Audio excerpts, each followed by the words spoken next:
ऐसा दावा तो आयुर्वेद करता है कि हाँ जी, बीमारी जड़ से खत्म होती हाँ है। जी, बीमार कभी हम किसी को होने ही ना दें। डेली रूटीन्स में ले आए आयुर्वेद को, तो ही हम बीमारियों के बिना जीवन जी सकते हैं। और आपने देखा होगा 30 ईयर्स के लोग हैं, एसिडिटी हो रही है। अब वो एसिडिटी बहुत ज़्यादा। क्यों हो रही है? वो एसिडिटी वो उस बीमारियां हमारे द्वारा करे गए प्रैक्टिसेस का एक रिजल्ट है। कुछ लोग ऐसा कहते हैं कि अगर एसिडिटी हो रही है तो फ्रिज का रखा कच्चा दूध आधा कप पी लीजिए, उससे फ़ायदा होगा। आप दूध को ठंडा करके भी पी लेंगे ना, तो भी आप कफ को ही बढ़ा रहे हैं। क्योंकि बहुत सारे ऐसे पॉडकास्ट में या फिर बहुत सारी रील्स में मिल जाता है कि आप जीरा लीजिए, अजवाइन लीजिए, इससे आपकी गैस ठीक हो जाएगी। जो लोग इस चीज़ों को चला रहे हैं ना, वो उस सच्चाई को लोगों को बता ही नहीं रहे हैं। इम्यूनिटी का भी कोई शॉर्टकट है क्या कि हम ये खाएं और इम्यूनिटी आ जाए? मैम, मुझे लगता है कि ये सबसे बड़ा एक झूठ है। लोग हल्दी दूध में डाल के पीते हैं कि हमारी इम्यूनिटी बहुत अच्छी रहेगी। कोई भी ऐसी चीज़ नहीं है कि जो हमारे शरीर में उस पावर को डाल सके जिससे हम बीमारी से लड़ सकते हैं। तो जो ये कॉन्सेप्ट है कि सुबह उठो खाना खा लो, वो इसलिए है। हालांकि होता उल्टा है, लोग रात को जम के खाते हैं कि अब हाँ तो जी, घर आए हैं आराम से खाएंगे। तभी बीमारियां बहुत सारी बढ़नी शुरू हो गई हैं। आयुर्वेद वैसे चाय को लेकर कहता क्या है? आयुर्वेद में चाय का कोई कॉन्सेप्ट ही नहीं। आंवला ही एक ऐसा वनस्पति है, या फिर मैं कहूँ कि आयुर्वेद की वो दिव्य औषधि है कि जिसको किसी भी फॉर्म में कैसे भी खाएं उसकी प्रॉपर्टीज चेंज नहीं होती। आयुर्वेद एक ऐसा विज्ञान जो ना जाने कितने हजारों साल पुराना है, जिसे भारत से बहुत सारे लोगों ने, बहुत सारी दुनिया के लोगों ने उठाया और आज उस साइंस पर काम कर रहे हैं। लेकिन उसी आयुर्वेद को लेकर भारतीयों में या दुनिया भर के बहुत सारे लोगों में क्यों भ्रम रहता है? आयुर्वेद किस तरह से बाकी दूसरी विधाएं जो हैं उनसे अलग है? एलोपैथी से खासतौर पर आयुर्वेद बिल्कुल अलग कैसे है? और क्या आयुर्वेद वाकई आपकी बीमारी को जड़ से खत्म कर सकता है? इन सब सवालों के जवाब के साथ आज हम हाजिर हैं। हम आपको ये भी बताएंगे कि आप अपनी पेट से जुड़ी हुई छोटी मोटी समस्याओं का समाधान खुद कैसे कर सकते हैं। आप अपनी बॉडी को खुद हील करना चाहते हैं तो आपको क्या करना चाहिए? इम्यूनिटी कहाँ से मिलती है और कैसे पाई जा सकती है? हमारे साथ आज डॉक्टर गगन तिवारी हैं, जो कि कैलाश हॉस्पिटल से जुड़े हुए हैं और लंबे समय से आयुर्वेद की प्रैक्टिस कर रहे हैं। डॉक्टर साहब, सबसे पहले तो ये है कि लोगों को लगता है आयुर्वेद है मतलब भरोसा नहीं कर सकते। नहीं, इस चीज़ में थोड़ा सा लोगों को एक अपने आप में करेक्शंस की ज़रूरत है। और लोग भी कहीं हद तक सही हैं, क्योंकि सही जगह पे वो नहीं पहुंच पाए, इसलिए वो भरोसे वाली चीज़ें नहीं आ पाती हैं। होता क्या है कि जब तक हमें सही गाइडेंस ना मिले या सही आयुर्वेद वाले लोगों के बीच में हम ना पहुँचें, तब तक हमें लगता है कि हमने कुछ पत्ते लिए या हमने कुछ ले लिया तो यही आयुर्वेद है, और हमसे ठीक नहीं हो पाए तो आयुर्वेद से ठीक नहीं हो पाए। लेकिन आयुर्वेद की जब विषय की बात करी जाए तो आयुर्वेद एक ऐसी साइंस है और इतनी एंसेंट साइंस है कि जिसका पालन करने मात्र से ही कि हम उसको अगर अपने डेली रूटीन्स में ले आए आयुर्वेद को, तो ही हम बीमारियों के बिना जीवन जी सकते हैं। और बीमारियां कभी हमारे पास आएंगी भी नहीं। अगर 1% चांसेस में बीमारियां आ जाती हैं तो फिर हम उनको बहुत जल्दी से ठीक कर सकते हैं। ऐसा दावा तो आयुर्वेद करता है कि बीमारी जड़ से खत्म होती है। कितने मरीज ऐसे हैं आपके जो जड़ से ठीक होकर? देखिए, सबसे पहले मैम इसमें एक करेक्शन ये है कि आयुर्वेद दावा करता है, लेकिन इसमें दोनों ही चीज़ें मैटर करती हैं, पेशेंट्स भी और डॉक्टर भी। अगर डॉक्टर अपनी सारी चीज़ें आपको बता रहा है, गाइडेंस दे रहा है, और पेशेंट उसको फॉलो ना करे तो फिर वो अब ठीक नहीं हो सकते या उसको नहीं रिजल्ट मिलेंगे। और अगर ऐसा हो कि पेशेंट ने बहुत अच्छे से फॉलो करा है जितनी भी चीज़ें डॉक्टर के द्वारा गाइडेंस दी गई हैं, तो मुझे नहीं लगता कि कोई भी एक पेशेंट ऐसा रहा होगा कि जिसको रिजल्ट ना मिले हो। दूसरी बात, आयुर्वेद जो साइंस है ना, वो काम करती है बीमारी से पहले कि हम बीमारी तक जाएं ना। क्योंकि एक सबसे पहले जब कोई आयुर्वेद पढ़ने जाता है तो एक ही श्लोक हमारे आचार्यों द्वारा बताया गया है कि स्वास्थ्य स्वास्थ्य रक्षणम आतुरस्य विकार प्रशमनचे। ये संस्कृत श्लोक की जो हिंदी है ना, वो ये है कि स्वास्थ्य स्वास्थ्य रक्षण, जो व्यक्ति फिट है, अगर आप ठीक हैं तो आप ठीक ही रहें जिस दिन तक आपकी लाइफ है। क्योंकि देखिए, डेथ तो एक अंतिम सत्य हर किसी को पता है, लेकिन ज़रूरी चीज़ ये हो जाती है कि जिस दिन तक हम जी रहे हैं उस दिन तक हम बिना किसी बीमारियों के, बिना किसी रोग के जिए, तो ही वो हमारी एक अचीवमेंट होती है। तो स्वस्थ व्यक्ति के स्वास्थ्य की रक्षा करना, कि बीमार कभी हम किसी को होने ही ना दें, तो वो आयुर्वेद है। वो बीमार हो जाए तो एलोपैथी में जाए? नहीं, अगर बीमार हो जाए तो आतुरस्य विकार प्रशमनचे। आतुर कहते हैं किसी भी बीमार को या रोगी को, फिर उस विकार कहते हैं डिजीज को, कि फिर उसकी डिजीज की या विकारों को हम ठीक करेंगे आयुर्वेद के अकॉर्डिंग। तो आयुर्वेद में फिर बहुत सारी चीज़ें, बहुत सारे पैटर्न्स आ जाते हैं जिनके थ्रू हम जा सकते हैं। क्योंकि अष्टांग आयुर्वेद में, अष्टांग आयुर्वेद का भी या अष्टांग योग का भी वर्णन करा गया है, योग से भी बताया गया है। तो जो चिकित्सा पद्धति हैं उसमें भी हैं काय बालु ग्रह ऊर्ध्वांग शलदन शजरवशन, मतलब 8 पद्धतियां हैं आयुर्वेद की, जो ट्रीटमेंट की आप कह सकते हैं कि लाइन्स हैं। अच्छा। तो किसी में भी काय चिकित्सा जो मेडिसिनल जो आप देखते हैं कि MD मेडिसिन लोग हैं तो वो काय चिकित्सा वाले लोग हो जाते हैं। बाल में बच्चों के बाल रोगों का भी जिक्र किया जाता है। जैसे एलोपैथी में पीडियाट्रिक्स और मेडिसिन हाँ होता जी, है, ऐसे ऐसे ही ही आयुर्वेदा आयुर्वेद में भी होता है, ऐसे ही सर्जरी आयुर्वेदा में भी होती है। इवन सर्जरी जो देन है वो आयुर्वेद की ही देन है, आचार्य सुश्रुत के ही इसके जनक है। जी बिल्कुल। जी मैम। एम्स का जो ट्रॉमा सेंटर है, सुश्रुत जी आचार्य सुश्रुत की वहाँ पर प्रतिमा लगी हुई है और उसी जी के सिद्धांतों पर ट्रॉमा सेंटर काम भी करता जी है। मैम। परेशानी मैम ये हुई है कि हम अपनी पुरानी विधा को भूल गए हैं किसी भी कारणों से। अगर हम उसको फॉलो करें तो ये ज़िंदगी में बीमारियों जैसी, क्योंकि अब से 200 साल पहले भी आयुर्वेद का ही चलन था। बहुत ज़्यादा मेडिकल फैसिलिटीज़ इंडिया में नहीं थी, तब भी लोग रहते थे, तब भी सबके इलाज होते थे और सब लोग घर की चीज़ों से ही लोग अपने आप को ठीक भी कर लेते थे, क्योंकि उनके डेली रूटीन्स इतने लॉजिकल रूटीन्स आयुर्वेदा में हैं कि आप जब अपने एंशियंट में जाते हो, और बहुत टाइम पहले नहीं, जो आपके अभी कुछ पीढ़ियों पहले रहे होंगे, आपके ग्रैंडफादर या जो भी रहे होंगे, तो उनका एक रूटीन था, एक कल्चर था कि शाम को 6 बजे 7 बजे खाना खा लेते थे, मॉर्निंग में खा लेते थे। अब हमने सोचा कि लाइट नहीं है इसलिए शाम को खा लिया, लेकिन वो इतने समझदार लोग हैं ना कि उन्होंने जो खाना खाया वो खाना इसलिए नहीं खाया कि लाइट नहीं थी और उन्हें परेशानी रात में हो रही थी, वो खाना उन्होंने इसलिए खाया कि आयुर्वेद का एक कॉन्सेप्ट है जो 3 दोषों पर काम करता है, वात, पित्त और कफ पे। वात को हम एयर से कॉलरेट करते हैं, पित्त को हम फायर से करते हैं, कफ को हम वाटर से करते हैं। हमारे 24 आवर्स की साइकिल में ये ही 3 साइकिल्स बार बार रिपीट होती रहती हैं। अच्छा। हाँ जी। अगर अब आप समझिए जून में जो हमारा सन है वो टेम्परेचर 45-46 तक जाएगा या 48 तक भी जाएगा। जो हमारी नाइट होगी रात्रि में हमारा 24-20 तक जाएगा, मतलब। और सर्दियाँ भी जब आती हैं तो जब टेम्परेचर आफ्टरनून में हमारा 10-12 होता है तो शाम को वो 3-4 तक भी चला जाता है। अब इसी कॉन्सेप्ट को आप समझ लीजिए, क्यों दिन जो है वो सन की वजह से, फायर, सूरज, इवनिंग या नाइट्स जो होती हैं वो चंद्र प्रधान होती हैं, चंद्रमा की वजह से होती हैं, उसमें शीतलता होती है क्योंकि चंद्रमा ठंडा होता है। चंद्रमा की वजह से ही हमारे कफ प्रकृति होती है, सूरज की वजह से हमारी डाइजेस्टिव फायर काम करती है। तो जो ये कॉन्सेप्ट है कि सुबह उठो खाना खा लो, वो इसलिए है सूरज की किरण की निकलने के 2.5 घंटे के अंदर हमारी जठराग्नि सबसे तेज होती है, जिसको हम डाइजेस्टिव फायर कहते हैं आज के मॉडर्न टाइम में। तो डाइजेस्टिव फायर जिसकी जितनी तेज होगी उस टाइम पे जो भी चीज़ हम खाएंगे वो बहुत जल्दी से डाइजेस्ट होगा। इसका मतलब सबसे पहले और सबसे ज़्यादा जो खाना है वो मॉर्निंग में खा लेना मॉर्निंग में खा लेना है, क्योंकि ये कॉन्सेप्ट भी बहुत जगह लोग सुनते हैं कि सुबह ज़्यादा खाओ, दोपहर में थोड़ा खाओ और शाम को बिल्कुल मत खाओ। लेकिन उसके पीछे के लॉजिक्स क्या है, क्या उसके पीछे की साइंस है? वो यही साइंस है कि सुबह के टाइम में डाइजेस्टिव फायर सन की वजह से बहुत ज़्यादा होती है, इवनिंग में वो बिल्कुल कम होनी शुरू हो जाती है। इसलिए बोला जाता है कि सूरज छिपते टाइम आप खाना खा लीजिए। क्यों खा लीजिए? एक और मैं आपको एग्जाम्पल देकर समझा देता हूँ कि जैसे कहीं आग जल रही हो, अब उसके ऊपर हम पानी डाल दें, या तो आग बंद होगी या उसमें से धुआं निकलना शुरू हो जाएगा। ऐसे ही हमारे डाइजेस्टिव फायर्स हैं। अगर हम शाम को या लेट नाइट्स में या लेट इवनिंग्स में खाना खाते हैं तो उस टाइम पे जो हमारा प्रकृति है वो शीतलता या कफ की होनी शुरू हो जाती है। जैसे कि चंद्रमा बढ़ना शुरू हो गया तो डाइजेस्टिव फायर स्लो होनी शुरू हो गई है। जब उस टाइम पे हम खाना खाते हैं तो वो खाना कभी डाइजेस्ट ही नहीं होता, वो खाना टॉक्सिन्स में कन्वर्ट होता है। फिर जब टॉक्सिन्स में कन्वर्ट होता है, बचता तो वो है, लेकिन जो उसको 4 घंटे में डाइजेस्ट होना चाहिए वो खाना फिर 4 घंटे में डाइजेस्ट ना होगा, एक लंबे टाइम में डाइजेस्ट होगा। हो सकता है कि टॉक्सिन्स में चला जाए। जब अगर ऐसे जाएगा उसके बाद फिर कंटिन्यूस इसी प्रैक्टिस को करने के बाद में बहुत सारी बीमारियां आती हैं, जिसमें आपका कॉन्स्टिपेशन भी हो सकता है, आपके वो मतलब मैं बोलूँ कि इंडाइजेशन भी हो सकते हैं, जिसको अजीर्ण भी कहते हैं कि खाना पच नहीं रहा, पेट हैवी हैवी फील कर रहा है, गैस्ट्रिक डिस्कम्फर्ट्स भी हो सकते हैं, एसिडिटी भी हो सकती है। तमाम ऐसी बीमारियां जो एक लंबी प्रैक्टिस के बाद में होती हैं। तो यही कॉन्सेप्ट है कि शाम को कफ प्रधान पानी ज़्यादा हो गया है, पानी ठंडा होता है चाहे वो किसी फॉर्म में हो, और मॉर्निंग और आफ्टरनून हमारी फायर की प्रधान है, तो वो हमारे उसमें क्या है, डाइजेस्टिव सिस्टम तेज काम करता है। तो इसीलिए हमें खाने को सूरज निकलते हुए ही खाना चाहिए, और सूरज छिपने के बाद में या तो ना ही खाएं, खाना पड़े तो बिल्कुल लिमिटेड अमाउंट में या फिर क्वांटिटी में उसको खाना चाहिए। इसीलिए कहते हैं कि खाना हमेशा इन्वर्टेड पिरामिड में खाना चाहिए, यानी सुबह ज़्यादा, दोपहर को कम और शाम को सबसे कम। हालांकि होता उल्टा है, लोग रात को जम के खाते हैं कि अब तो घर आए हैं आराम से खाएंगे, तभी बीमारियां बहुत सारी बढ़नी शुरू हो गई हैं। तो आयुर्वेद की साइंस ही है, क्योंकि आयुर्वेद शब्द ही एक साइंस है। आयुर्वेद को हमने केवल एक शब्द जाना है, हमने उस शब्द को तोड़ने की या फिर समझने की कोशिश नहीं करी। वेद का मतलब होता है साइंस, नॉलेज। आयुर का मतलब जिसमें जीवन जीने की साइंस हो। तो ऐसा कोई वेद या ऐसा कोई ग्रंथ या ऐसा कोई पैटर्न कि जिसमें लिखा हो कि आप निरोगी जीवन, लंबा जीवन कैसे जी सकते हैं, या वो क्या साइंस है, वही आयुर्वेद है।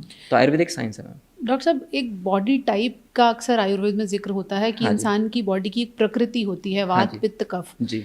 क्या उसी से डिफाइन होना चाहिए कि वो क्या खाएगा और किस तरह से रहेगा? देखिए, वात, पित्त, कफ की जो प्रकृति होती है मैम, वात, पित्त, कफ की प्रकृतियाँ जो हमारा साइकोलॉजिकल और फिजियोलॉजिकल कंडीशंस हैं उस पर डिसाइडेड करती हैं, लेकिन अकॉर्डिंग टू एज कई बार वात, पित्त, कफ दोष चेंज होते रहते हैं। अच्छा। हाँ जी। अब एज अकॉर्डिंग कैसे होता है कि अब इसका एक मैं कॉन्सेप्ट आपको समझा देता हूँ कि जो फॉर्मूला है, हमारे आचार्यों ने कई हजार साल पहले जब ग्रंथ लिखे, उसमें आचार्य वाग्भट भी हुए, आचार्य चरक भी हुए, इन सब लोगों ने आयु को 3 हिस्सों में या 4 हिस्सों में बांटा। कहीं किन्हीं ग्रंथों में 4 हिस्सों में बताया गया, कि कहीं 3 जगह भी बताया गया, लेकिन हम जो लेते हैं हम 3 हिस्सों को लेते हैं। तो उसमें क्या हुआ कि एज का जो डिवाइडेशन है वो 1 to 16 years, 16 to 50 years and 50 to above years आयु बताई गई है। 50 साल के बाद कितनी भी आयु हो, अब वो 70, 80, 90, जिस तरीके के पेशेंट या जिस तरीके के व्यक्ति ने अपने जीवन को जिया है, तो उस पर वो निर्भर करता है कि अगर वो बहुत डिसिप्लिन इंसान है, उसने सब पैटर्न्स को फॉलो कराया, तो हो सकता है वो 100 ईयर्स को भी क्रॉस करे, हो सकता है वो 100 तक भी जाए। कुछ लोग 60 तक चले जाते हैं, कोई 70 तक जाते हैं। तो अबव 50 कितनी भी लाइफ आपकी हो सकती है, तो वो आपके ऊपर डिसाइड करता है कि आप कैसे करते हैं। तो 1 साल से 16 साल तक आपने देखा होगा और अपने सराउंडिंग सर्फेसिस में पीपल्स को देखा होगा कि जो बच्चे होते हैं वो ज़्यादातर किस बीमारी से पीड़ित होते हैं। चलो आप ही मुझे बताइए मैम। छोटे बच्चे जो होते हैं, आपने देखा होगा, आपके घरों में भी होंगे, आपके रिश्तेदारियों में होंगे, कि सबसे ज़्यादा बीमारियां उन्हें कौन सी होती हैं? पेट से ज़्यादा जुड़ी हुई। पेट के अलावा आपने देखा है कि वो सांस फूलता है, खांसी हो गई है, कोल्ड हो गया, ब्रीदिंग इश्यूज होते हैं, फीवर आ गया, आप क्या कहते हैं, बच्चे को निमोनिया हो गया या फिर ऑब्स्ट्रक्शंस हो गए, जिसकी वजह से हम हॉस्पिटल ले गए थे, उन्होंने इनहेलेशन के लिए या नेबुलाइजर दे दिया, अब बच्चा हमारा ठीक हो गया। लेकिन वही बच्चा 2 महीने बाद फिर बीमार हो जाता है और उसी कंडीशंस में होता है, और वो लगातार बीमार होता रहता है, परमानेंटली ठीक नहीं होता। उसके पीछे का एक बहुत बड़ा कॉन्सेप्ट है, वो कॉन्सेप्ट है आपका आयुर्वेदा का 1 to 16 ईयर्स एज में कफ दोष का। कफ दोष का जो काम है, कफ दोष आपको स्टेबिलिटी पैदा करता है। कफ दोष वाटर है, तो जब प्रधान मात्रा में पानी या शीतलता रहेगी, स्टेबिलिटी लेके आएगा, तो होगा क्या कि आपको ठंड वाली सारी बीमारियां उन बच्चों को होंगी ही होंगी, कफ वाली बीमारियां होंगी होंगी। तो आसान भाषा में क्या, अगर वो पानी ज्यादा पी रहे हैं? नहीं, आसान भाषा में ये है कि जिन कारणों से कफ को बढ़ता है जो कफ, उन कारणों को अगर हम कंट्रोल करते हैं तो हम उन बीमारियों से बच सकते हैं या अपने बच्चे को बचा सकते हैं। जैसे कि कफ बढ़ाने के लिए ठंडी चीज़ें, खट्टी चीज़ें, या फिर आपका बहुत ज़्यादा चिकनाइयाँ, ये सब चीज़ें बहुत मैटर करती हैं। तो हमें क्या करना है, इन सबको कंट्रोल करना है। जैसे कि हम बच्चों को बहुत ज़्यादा दूध पिला रहे हैं, या फिर बच्चों को बहुत ज़्यादा कोई भी ऐसी चीज़ जो स्नेहित कहते हैं कि जो ल्यूब्रिकेटेड है, जैसे घी हो गया, तेल हो गया, इस तरीके की चीज़ें करें, तो उनसे हमें को बचाना चाहिए। या कि वो कारण जिन कारणों से कफ बढ़ सकता है, उसमें आपका एलर्जन भी हो सकते हैं, डस्ट भी हो सकती है, कोई धुआं भी हो सकता है, कुछ भी हो सकता है, तो इन सब चीज़ों से हमें बच्चों को बचाना चाहिए। दूसरी बात ये कि कफ कम कैसे हो, इस पे हमें काम करना चाहिए। देखिए, कफ को ठीक करने का उस एज में कोई भी कॉन्सेप्ट या किसी के पास भी कोई उपाय नहीं है, क्योंकि वो एज ही 1 to 14 ईयर्स की डिसाइडेड है कि उसमें कफ बढ़ेगा ही बढ़ेगा। बस हम इन सब प्रैक्टिसेस को फॉलो करके उस बीमारी की जो फ्रिक्वेंसी है उसको कम कर सकते हैं। बच्चा अगर साल में 3 से 4 बार बीमार हो रहा है, तो वो हो सकता है 2 ही बार बीमार हो, लेकिन वो 14 ईयर्स या 15 ईयर्स तक बीमार कफ से होगा ही होगा। आपने देखा भी होगा कि लोग कहते हैं कि जब मैं छोटा था तो मुझे बहुत निमोनिया होता था, लेकिन अभी मैं हो गया, अभी पिछले 10-15 साल से कुछ नहीं है, जुकाम होता था, अब नहीं है। क्यों नहीं है? 1 to 16 ईयर्स कफ का था, वाटर का था। 16 to 50 ईयर्स में जैसे ही वो एंटर करते हैं, तो फिर वो फायर का टाइम आ जाता है। तो 16 से 50 साल वाला व्यक्ति क्या कहता है, कफ की बीमारी अब मुझे नहीं है, अब मैं बहुत ज़्यादा मेहनत करता हूँ, बहुत लंबा चल लेता हूँ, बहुत मेरे अंदर स्ट्रेंथ है, पावर आ गई है, एनर्जीज आ गई हैं। तो वो एनर्जी क्या चीज़ है? वो आपका फायर है। फायर ही ऊष्मा, हीट एक एनर्जी है। तो जब फायर का टाइम किसी भी इंसान का चलेगा, वो डिपेंड करता है कि आपके बॉडी टाइप्स पे भी। लेकिन आप कमज़ोर हैं तो भी, नहीं है तो भी, फायर आपका अगर एक्टिवेटेड है, तो आप अपनी ऑल ओवर लाइफ के अकॉर्डिंग उस टाइम पे ज़्यादा पावरफुल होंगे, ज़्यादा एनर्जेटिक होंगे, ज़्यादा काम कर पाएंगे। तो वो आपका सब फायर से चल रहा है। तो उस टाइम पे अगर हम मेंटेन नहीं करेंगे उन चीज़ों को, तो होगा क्या, हमें बहुत सारी डिजीजेज आनी शुरू होंगी। कौन सी? फायर वाली। कि फायर अगर हमारा न्यूट्रल बैलेंस्ड अवस्था में है, हम उसको रखते हैं, और हम 16 से 50 साल की उम्र वाले एज ग्रुप में आके और एक्सेसिव फायर को बढ़ाने वाले कंटेंट लेना शुरू कर दें, तो फायर जब अपनी लाइन को क्रॉस करेगा या पित्त अपनी लाइन को क्रॉस करेगा, तो फिर वो बीमारियां लेके आएगा। इसी को हम दोष कहते हैं कि पित्त दोष हो गया। तो पित्त दोष में फिर बीमारियां कौन सी आ सकती हैं? आपने देखा होगा 30 ईयर्स के लोग हैं, एसिडिटी हो रही है। अब वो एसिडिटी क्यों हो रही है? वो एसिडिटी, वो उसका कारण समझने की जरूरत है। उसका बेस क्या है एसिडिटी का? आपका फायर। अब वो फायर का तो आपका टाइम चल रहा है, बहुत एनर्जेटिक रहते हैं आप, बहुत मेहनत कर लेते हैं, आपके पास में बहुत पावर है, आप फेयर कलर है या फिर कोई भी और ऐसी चीज़ की जिससे आप पता कर पा रहे हैं कि भैया मैं ये देखता हूँ, ये चलता हूँ, ये करता हूँ, मैं थकता नहीं हूँ, ये सब चीज़ें फायर आपका कर रहा है। मैं कुछ भी खाता हूँ वो पच जाता है। लेकिन जब आपने उसी में एक्सेसिव करना शुरू करा कि चीज़ें जो फायर को बढ़ाती हैं, जैसे कि कोई भी मसाले, जो लगातार बहुत मसाले खाते हैं, जो भी उष्ण है, उष्ण कहते हैं गर्म को, कोई भी ऐसा आहार जिसकी प्रकृति है, जिसका नेचर गर्म है, या वीर्य कहते हैं आयुर्वेद में उस वर्ड को, तो जिसका नेचर या वीर्य उष्ण है, वो आहार आपको फायर को बढ़ाएगा ही बढ़ाएगा। तो आपने करना क्या है कि जब इस तरीके की बीमारियों में आप आएँ, तो आप उन चीज़ों को कट ऑफ करना शुरू कर दें जिन कारणों की आपको तकलीफें हो रही हैं। बेसिकली एक और इसमें एग्जांपल दूं या समझाने के लिए मैं आपको बताऊं, बीमारियां क्या चीज़ है? बीमारियां हमारे द्वारा करे गए प्रैक्टिसेस का एक रिजल्ट है। आपने कौन सी प्रैक्टिसेस करी, वो रिजल्ट बीमारी है। तो अगर हम इसे और आसान करें, क्या जी। लोग गलत खाते हैं इसलिए उनको गैस एसिडिटी की हाँ प्रॉब्लम जी। ज़्यादा होती है? देखिए मैम, दो तरीके से ये चीज़ें डिसाइडेड होती हैं। हम्म, कारण होते हैं दो, आहारज और विहारज। हम्म, आहारज कारण होता है कि हम गलत खाते हैं, गलत तरीके का कोई भी फूड हम लेते हैं या फिर हम लगातार ऐसा खाते रहते हैं। विहारज होता है कि जो हम अपनी डेली लाइफ स्टाइल में चीज़ों को यूज़ कर रहे हैं, हम रह कैसे रहे हैं, हम सो कैसे रहे हैं, वो है विहारज कारण। या हम किस तरीके के परिवेश में रह रहे हैं, वो सब विहारज कारण है। तो जब ये दोनों कारण मिलते हैं तब हम बीमार होते हैं। मैं किसी पेशेंट को जैसे कई बार मिलता हूँ तो पेशेंट क्या कहते हैं, मेरी डाइट बहुत अच्छी है सर, और मैं बिल्कुल घर का खाना खाता हूँ और बहुत अच्छे से रहता हूँ, पर फिर भी मुझे एसिडिटी या फिर मुझे कोई और बीमारी हो रही है। अब जब हम उसके फाइंडिंग्स करते हैं, मैं तो जी रात को 2 बजे सोता हूँ, मैं रात को 2 बजे सोता हूँ। अब 2 बजे सोना क्या है, खाना नहीं है। 2 बजे सोना क्या है, वो विहारज कारण है। अगर आप उस प्रैक्टिस को भी अच्छा नहीं कर रहे हैं तो भी आप बीमार होंगे। तो प्रैक्टिसेस क्या हैं? प्रैक्टिसेस आहार और जो विहारज, रहना और खाना दोनों में ही सुधार करना पड़ेगा, तभी हम बीमारी से बच सकते हैं। कौन से खाने हैं जो एसिडिटी को बढ़ाते हैं? एक तो आपने कोई कहा भी, उष्ण देखिए जिसमें मैम, ज़्यादा कोई हो। भी उष्ण फूड हो सकता है, वो एसिडिटी को बढ़ाएगा। अब उष्ण कौन कौन से हो सकते हैं? जो तीक्ष्ण है। तीक्ष्ण कैसे? कि जैसे मिर्च हो गया। आप अगर उस तरीके की फूड्स की हैबिट्स और आप लगातार उसकी प्रैक्टिसेस करते हैं तो वो एसिडिटी को बढ़ाएगा। इसके साथ में एक छोटी सी चीज़ और है, कर्ड। सब लोग अपने हम घरों में खाते हैं, पर डे खाते हैं, पर लोगों को यही नहीं पता कि कर्ड जो होती है वो किस समय पे खानी चाहिए या नहीं खानी चाहिए। गर्मियों में तो दही सबकी फेवरेट है। सबकी फेवरेट होती है, और यही हम लोग सब गलतियां करते हैं, और आयुर्वेद यही साइंस है। अच्छा। दही क्या चीज़ है? दही उष्णवीर्य होती है, दही गर्म होती है। अगर दही का जो नेचर है ना वो गर्म तो होता है, दही नहीं खानी चाहिए? अगर हम दही सर्दियों में, गर्मियों में या समर्स में खाते हैं तो हम एसिडिक डिस्कम्फर्ट्स की तरफ ज़्यादा हो जाते हैं, हमारी एसिडिटी और ज़्यादा बढ़ती है। इसीलिए बोला गया कि सर्दियाँ आ गई हैं, छाछ पिया जाएगी। छाछ का टाइम आ गया, छाछ या लस्सी का टाइम आ गया, सीजन आ गया। गर्मियाँ, तो गर्मियाँ जब आ गई है तो उसमें लस्सी या छाछ अगर आई है तो वो इसलिए आई है क्योंकि छाछ जो है ना वो शीतवीर्य है, वो ठंडी है। तो ठंडी चीज़ ही आपको ग्रीष्म ऋतु में, गर्मियों में दी जाएगी, जिससे आपका जो पित्त है या फायर है वो न्यूट्रलाइज रहे। इसलिए 2 महीने में छाछ पीने का विधान है। दही और छाछ एक ही चीज़ नहीं? एक चीज़ नहीं है मैम, क्योंकि सबका प्रोसेसिंग का पैटर्न चेंज हो जाता है। बनती सारी चीज़ दूध से ही है, लेकिन जब उनका फॉर्मुलेशन होती है या फिर मैं कहूँ कि पैटर्न होता है या प्रोसेस होता है, तो सब चीज़ें अलग अलग अपने नेचर्स में चली जाती हैं। तो ये ज़रूरी नहीं है कि अगर दही और छाछ है तो वो एक है, क्योंकि उसका जिस तरीके से उसका प्रोसेस करा गया वो प्रोसेस ही एक कारण है कि दही से छाछ बनाई, उसका मक्खन हमने निकाला, तो उसको जब हमने अलग अलग करा तब उसकी हमने नेचर को चेंज करा है। बनता दूध से पनीर भी है, ठीक है मैम, दूध से दही भी है, दही से ये भी है, तो बहुत सारी चीज़ें बनती हैं। तो लेकिन जब हम उनके पैटर्न को चेंज करते हैं, हम उसकी प्रकृति को चेंज करते हैं, उसकी प्रकृति भी हम चेंज कर लेते हैं। यानी गर्मियों में दही की जगह छाछ पीना चाहिए। तो अगर छाछ पियेंगे तो हम अपने पित्त को कंट्रोल कर पाएंगे। दूध पीने के लिए भी कोई नियम है? हाँ जी मैम, दूध पीने का भी एक नियम है। दूध का जो नियम है, दूध कभी भी मॉर्निंग में खाली पेट नहीं पीना चाहिए। अच्छा, लोग सबसे पहले दूध पीते हैं। क्यों? अब क्यों मैं इस बात को बोल रहा हूँ? देखिए, दूध सुबह कौन इंसान पी सकता है? मतलब ये नियम एक प्रैक्टिकल नियम की मैं आपको बात बता रहा हूँ। मैं कोई ऐसी चीज़ नहीं बोल रहा हूँ जो मोटे तौर पर लागू होता है। जो मोटे तौर पर लागू होता है। क्या हम ओबीज होने शुरू हो गए? लगभग हमारा जितना भी, अगर आप तो सब जगह देखते भी हैं कि लगभग पिछले 25 साल का अगर पैटर्न उठाएं तो हर तीसरा आदमी आपको या तो मोटा मिलेगा या फिर ओबेसिटी की तरफ जा रहा होगा, इस तरीके का मिलेगा। भारत मोटापे की तरफ जा रहा है। हाँ, बनता जा रहा है। क्यों? क्योंकि हमने उन कारणों को ही नहीं समझा कि ऐसा क्यों हो रहा है। देखिए, अग्नि, वात, पित्त, कफ, दोष, ये ही डिसाइड करते हैं कि आपकी बॉडी, आपकी हेल्थ कैसे रहने वाली है। अगर आपका कफ दोष बढ़ना शुरू हो गया है, कफ दोष मैं पहले ही बता चुका हूँ, जिसको हम वाटर से लेते हैं, तो आप एक्सेसिव ओबेसिटी की तरफ या ओबीज हो चुके होंगे या बढ़ने शुरू हो चुके होंगे। तो हमने कफ को कंट्रोल करना है। दूध क्या होता है? दूध आपका कफ होता है। कफ से मतलब जो कफ को बढ़ाए, स्निग्ध है, मधुर कहते हैं, हल्का मीठा है, तो वो आपके कफ दोष को इंक्रीज करता है। जब सुबह, अभी एक कॉन्सेप्ट मैंने पहले रूल बताया था कि सुबह डाइजेस्टिव फायर बहुत तेज होती है, उस टाइम पे हमें खाना खाना चाहिए। और एक कॉन्सेप्ट मैंने बताया कि आग हमने जलाई, उसके ऊपर पानी डाल दिया तो आग बुझ जाएगी। तो दूध क्या है? दूध एक पानी का या फिर कफ का प्रतीक है।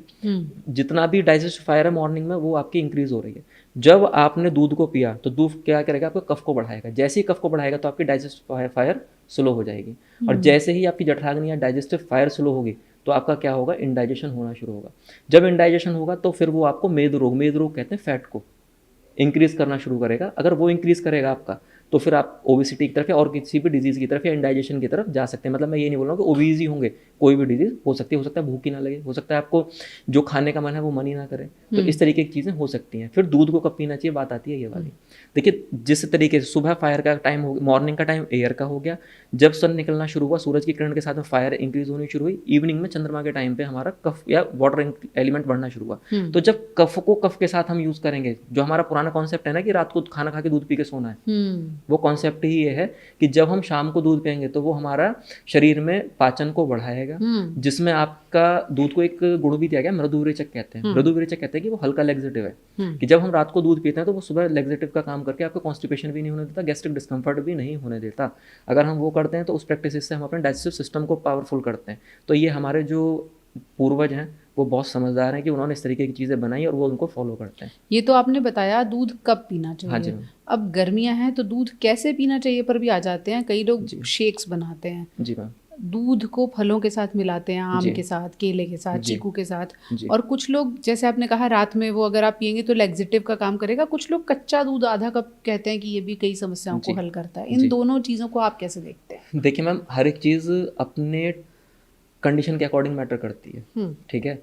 दूध को शाम को ही पीना चाहिए, दूध को हल्का गुनगुना ल्यूकवार्म ही पीना चाहिए। इवन यहाँ तक लिखा हुआ है कि दूध के साथ में कोई भी मीठा नहीं लेना चाहिए, चाहे गर्मी हो, चाहे गर्मी हो चाहे सर्दी हो। फिर तो चीनी भी नहीं मिलानी चाहिए। बिल्कुल भी नहीं मिलानी चाहिए मैम।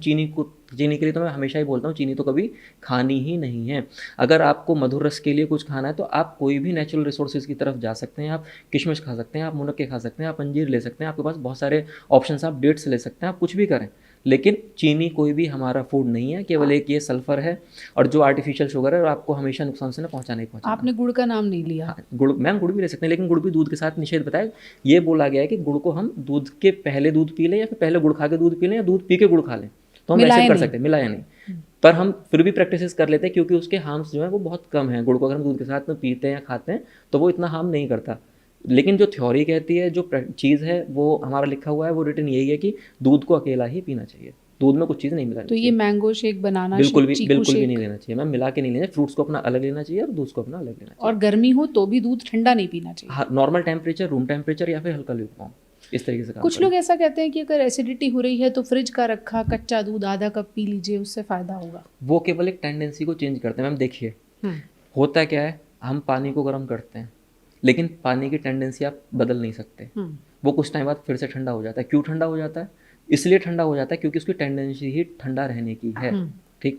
आप दूध को ठंडा करके भी पी लेंगे ना तो भी आप कफ को ही बढ़ा रहे हैं। आपको उस एसिडिटी में हो सकता है टेम्परेरी कोई फ़ायदा 15 मिनट्स 20 मिनट्स का मिल जाए, क्योंकि सेंसेस नहीं मिलेंगे, होगा वो फ़ायदा नहीं कह सकते उसको। कहेंगे क्या कि जब हमने ठंडा दूध पिया तो उसने सेंसरी ऑर्गन्स ने उस टाइम पे काम नहीं करा, या उस टाइम पे उसने वो उस चीज़ की एक लेयर क्रिएट कर दी जिससे हमें पता नहीं चला कि हमें एसिडिटी या बर्न्स हो रहे हैं या नहीं हो रहे हैं अंदर। ठीक करना किससे कहते हैं कि हमने कोई चीज़ प्रैक्टिस में लेकर आए और उस प्रैक्टिस को करने के बाद में वो बीमारियां धीरे धीरे या तो डाइट्रेट होनी शुरू हो गई या उसके सिम्टम्स कम होने शुरू हो गए या फिर वो एक टाइम के बाद में खत्म हो गई, फिर वो हमें दोबारा सिम्टम्स आए नहीं। तो ठीक करना कहते हैं इसको। टेम्परेरी एरर्स को कि बहुत एसिडिटी या जलन हो रही थी उसमें ठंडा दूध पी लिया तो वो 15-20 मिनट्स के लिए हो सकता है, पॉसिबिलिटीज़ हैं, लेकिन वो परमानेंट क्योरेशन नहीं है। परमानेंट क्योरेशन के लिए क्या कर सकते हैं? फिर वही बात आती है आहारज और विहारज। आहार में अपने खाने को सुधारना बहुत ज़रूरी है, विहार में अपने रहन सहन को सुधारना बहुत ज़रूरी है। अगर हम इन दोनों में पैटर्न को फॉलो करते हैं तो जितने भी लगभग मैं ये कहूँ कि पित्त के 40 मतलब अगर एसिड की हम बात करें तो पित्त फायर में 40 टाइप्स की डिजीज होती है मैम। अच्छा, तो 40 टाइप मतलब आयुर्वेद में डिजीज को डिवाइड भी कर दिया कि वात से कितनी, पित्त से कितनी और कफ से कितनी। वात से 80 टाइप्स के डिसऑर्डर्स बताएं, पित्त से 40 टाइप्स के और कफ से 20 टाइप्स के डिसऑर्डर्स बताएं या डिजीज बताएंगे। अगर हम उस पैटर्न को ही ठीक कर लें तो लगभग हम 40 बीमारियों से बच सकते हैं जो पित्त से होती हैं। जैसे कि क्या कर सकते हैं, हम फायर को बढ़ाने वाली या अग्नि को बढ़ाने वाली चीज़ों को एक समावस्था में ही खाएं। हम कोई भी एक्सेसिव एक प्रैक्टिस ना करें कि हमने रोज़ एक पैटर्न बनाया कि हमने रोज़ पराठा खाना है, रोज़ हमने चाय पीनी है। चाय भी एसिड का सीक्रेशन बहुत तेजी से बढ़ाती है। अब बात आती है, लोग कहते हैं कि चाय नहीं पियेंगे तो हम ग्रीन टी पियेंगे। आयुर्वेद वैसे चाय को लेकर कहता क्या है, पीनी चाहिए नहीं पीनी चाहिए? मैम आयुर्वेद में चाय का कोई कॉन्सेप्ट ही नहीं है। चाय है ही नहीं? चाय है ही नहीं। भारतीय कहाँ जाएंगे चाय नहीं पिए? चाय है ही नहीं। चाय एक, मैं इस माध्यम से बोल रहा हूँ इस चीज़ को, लेकिन मुझे बोलना भी नहीं चाहिए क्योंकि इसमें बहुत सारी चीज़ें भी हो सकता है। चाय कभी फूड था ही नहीं। चाय आया कब से मैम? इन्वेंशन देखिए ना चाय का। आयुर्वेद कब से आया? आयुर्वेद कैसे चाय के बारे में लिख सकता है? ये भी बात सही है। चाय बाद में आई, आयुर्वेद तो बहुत पुराना हाँ, है। आयुर्वेद का मतलब है कि जो आदिकाल से चलता आ रहा है वो आयुर्वेद है। जब शुरुआत किसी भी सृष्टि की हुई है तो वहां से आयुर्वेद 5वें वेद के रूप में पैदा हुआ है। भगवान के द्वारा, किसी ने लिखा नहीं है आयुर्वेद को। चलिए, अब चाय तो है दुनिया में। जी मैम। अब बताइए, चाय, ग्रीन टी, ब्लैक टी, क्या करना चाहिए मैम, चाय को लेकर? चाय और ब्लैक टी मैं इनके समर्थन में नहीं हूँ, क्योंकि ये HCl का सिक्रेशन बढ़ाते हैं। हाँ, किसी को कफ रहता है और एसिड का पेशेंट नहीं है तो वो कभी पी सकता है। ग्रीन टी में भी एक थोड़ा सा है कि लोगों को अपना करेक्शन करना चाहिए। करेक्शंस क्या हैं? ग्रीन टी एक मार्केटिंग स्ट्रेटेजी है कि हमने बहुत सारी दवाइयों को मिलाना था और आप लोगों के घर तक पहुंचाना था। किसी एक इंसान ने दिमाग लगाया कि मैं बोलूं आपसे कि मैम आपने अपना कुछ काली मिर्च मिलानी है, कुछ तेजपत्र मिलाने हैं, कुछ दालचीनी मिलानी है, इन सबको मिला के रख लेना और कूट के इसको 1 चम्मच पाउडर बना के रोज आपको उबाल के पीना है। आप बिल्कुल नहीं करेंगे। कौन करे रोज इतना काम? कौन करे रोज इतना? हर इंसान की यही क्वेश्चन आता है। अब मैंने इसी चीज़ को पकड़ा, मुझे लोगों को ये चीज़ पहुंचानी और पैसे कमाने। मैंने क्या बोला कि ग्रीन टी हम बनाते हैं और वो ग्रीन टी क्या करेगी, आपके मेटाबॉलिक रेट को तेज करेगी और आप मोटे नहीं होंगे। हाँ, लोग कहते हैं ग्रीन टी वेट लॉस करती है। वेट लॉस करती है, आप मोटे नहीं होंगे। क्यों नहीं होंगे मोटे? आपके मेटाबॉलिक रेट को वो तेज करेगी। इस कॉन्सेप्ट पे अब हमने क्या चीज़ जो हमें बेचनी है, हमने उस कॉन्सेप्ट के लोगों के दिमाग में डाल दिया कि हम मोटा नहीं होने देंगे। अब सब लोग पी लो इस चीज़ को। देखिए, मेरा पर्सनल अनुभव कहता है ग्रीन टी एसिडिटी करती है। ये हाँ बात जी सही मैं है? इसी पे आपको लेकर आ रहा हूँ मैं। अब हुआ क्या, जो मेटाबॉलिज्म को तेज करेगी, मोटापे को कम करेगी, वो क्या होगी? वो आपकी हीट का जनरेशन कर रही है, अग्नि को बढ़ा रही है। अब आप एसिड के पेशेंट हैं, फायर आपका ऑलरेडी बढ़ा रहता है, तो पता है क्या होगा? आप अल्सर्स की तरफ कन्वर्ट हो जाएंगे। जो ग्रीन टी पियेंगे, ग्रीन टी पीने वाले लोग क्या कहेंगे, मुझे बहुत जलन हो रही है, अब मेरे एसिड बढ़ना शुरू हो गया है, अब अल्सर होने शुरू हो गए। कोई कोई तो कहता है, अभी लास्ट कोविड जब आया था, भारत सरकार की तरफ से क्वाथ या काढ़ा बताया गया था, सबने देखा था। उसके बाद अल्सर भी हुए। उसके बाद अल्सर भी हुए। क्यों हुए? किसी ने इस चीज़ पर सोचने की कोशिश नहीं करी। काढ़ा गलत नहीं था। हुआ क्या था, कोविड के नाम पे जब कोविड आया, लोगों ने सोचा कि हम वायरस को खत्म कर देंगे, काढ़ा पियेंगे। लेकिन लोगों ने ये ध्यान अपने दिमाग से निकाल दिया कि हम इतना एक्सेसिव काढ़ा पी चुके हैं कि जिसकी वजह से हमारा फायर जो है एलिमेंट वो बहुत ज़्यादा एग्रीवेट हो गया और उस एग्रीवेशंस की वजह से हमें अल्सर भी हो गए। अति कर दिया। तो ग्रीन टी क्या है कि एसिड वाले पेशेंट को, या मैं कहूँ पित्त वाले को, जिसको एसिडिटी होती है, उसको बिल्कुल नहीं पीनी चाहिए। जिसको भी पीनी है वो खुद डिसाइड करे कि मुझे एसिडिटी होती है या नहीं होती, गैस्ट्रिक डिस्कम्फर्ट्स होते हैं नहीं होते। अगर नहीं है, ओबीज है, तो पी सकता है। और अगर ऐसी उसके साथ में कोई कंडीशन है कि उसको एसिडिटी रहती है, जलन होती है, स्किन के डिसऑर्डर्स भी पित्त की वजह से ही होते हैं, अगर पित्त और कफ की वजह से अगर वो सब हैं, तो भी उसको ग्रीन टी नहीं पीनी चाहिए। वरना वो, मतलब जिन्हें एसिडिटी होगी उन्हें स्किन इश्यूज भी हो सकते हैं। मैम। अच्छा। हाँ जी, पित्त की वजह से ही होता है। देखिए, मेरा पर्सनल अनुभव तो छोड़िए, एक बहुत बड़े हॉस्पिटल की बहुत बड़ी गायनेकोलॉजिस्ट हैं, उन्होंने खुद कहा कि मैंने कुछ दिनों से, जब से ग्रीन टी पीनी शुरू की, 5वें-6ठे दिन से मुझे एसिडिटी होने लगी, मैंने ग्रीन टी छोड़ दी। फिर भी दुनिया में बहुत सारे लोग पीते हैं, और जैसे भी डॉक्टर साहब कह रहे हैं कि अगर आपको एसिडिटी नहीं होती, आपको सूट करती है, तो पी लीजिए फिर। वरना लोग कहेंगे हम तो ग्रीन टी की मार्केट को ख़त्म कर रहे हैं। नहीं, मार्केट हम ख़त्म नहीं कर रहे हैं, हम केवल लोगों को ये जागरूक कर रहे हैं कि अगर आपको तकलीफ है, अगर आप उस तकलीफ में और उस चीज़ को बढ़ाएंगे तो फिर आपकी तकलीफ बढ़ने वाली है, वो कम नहीं होने वाली है। हम ग्रीन टी के अगेंस्ट नहीं है, हम केवल इस चीज़ को प्रमोट करने की कोशिश कर रहे हैं कि हम इंसान की हेल्थ को कैसे अच्छा रखें। अब हम उस टॉपिक पर आ चुके हैं जो भारतीयों की सबसे बड़ी प्रॉब्लम है। भारत में सबसे ज़्यादा बिकने वाली जो दवा है वो एंटासिड्स हैं, यानी एसिडिटी की जो दवाएं हैं उनका बाजार सबसे बड़ा है, पहले नंबर पर बिकती हैं ये दवाएं। गैस और एसिडिटी एक ही चीज़ होती है या अलग अलग होती है? मैम, गैस्ट्रिक डिस्कम्फर्ट्स या एसिडिटी दोनों में बहुत बड़ा डिफरेंस है। ठीक है, गैस लोग डिफ्रेंशिएट ही नहीं कर पाते हैं कि हमको गैस है, हमको पित्त बढ़ा हुआ है, हमको एसिड हो रहा है। होता क्या है कि बस बोलते हैं कि पेट में अजीब सा हो रहा है, पेट फूल रहा है और हमें गैस बन रही है।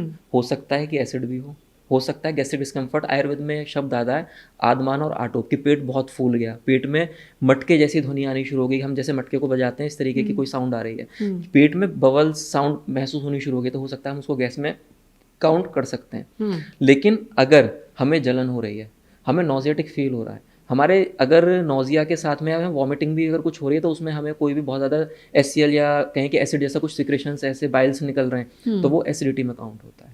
तो दोनों चीज़ों में डिफ्रेंशिएट करना ज़रूरी है। गैस्ट्रिक डिस्कम्फर्ट कॉन्स्टिपेशन वाले पेशेंट को भी हो सकते हैं और एसिडिक चीज़ें आपके जनरल बिना कॉन्स्टिपेशन वाले को भी हो सकते हैं। दोनों चीज़ें अलग अलग हैं। आयुर्वेद में क्या कुछ ऐसे घरेलू उपचार हैं जो एसिडिटी को कंट्रोल कर सकते हैं? हाँ जी मैम, देखिए आयुर्वेद में अगर घरेलू उपचार की बात करें, घरेलू उपचार या कोई भी औषधि, आयुर्वेद जो कहता है सबसे पहले आपने 3 स्टेप वो बताता है जो कारण है, मतलब हम किसी को भी ठीक कैसे कर सकते हैं। देखिए सबसे पहले आहारज कारणों को हमें सुधारना है। मैं तो बात यही करता हूँ कि हम कोई भी दवाई ना खाएं, चाहे वो आयुर्वेदिक में है चाहे वो एलोपैथिक में है, चाहे वो, मैं किसी पैथी की बात नहीं कर रहा, चाहे वो कोई भी पैथी है, कि हम पहले दवाइयों से बचें। और ऐसा ही कॉन्सेप्ट हमारे आचार्यों ने बताया कि दवाई को, मेडिसिन को 3rd नंबर पे रखा है। फर्स्ट नंबर उन्होंने आपका बोला आहारज, दूसरे पे उन्होंने बोला बिहारज। बिहारज कहते हैं आपके डेली लाइफ रूटीन्स को, और आहारज कहते हैं आपके डेली डाइट को। अगर आप इन दोनों को ही ठीक कर लेते हैं, या डेली लाइफ रूटीन्स में आपका एक्सरसाइज भी आता है, अगर आप इन दोनों को ही ठीक कर लेते हैं और आप इनको ही फॉलो करते हैं, तो तीसरी स्टेप की दवाई की आपको ज़रूरत ही नहीं है, चाहे वो घरेलू उपचार हो चाहे वो आपके मेडिसिनल ट्रीटमेंट कोई भी हो।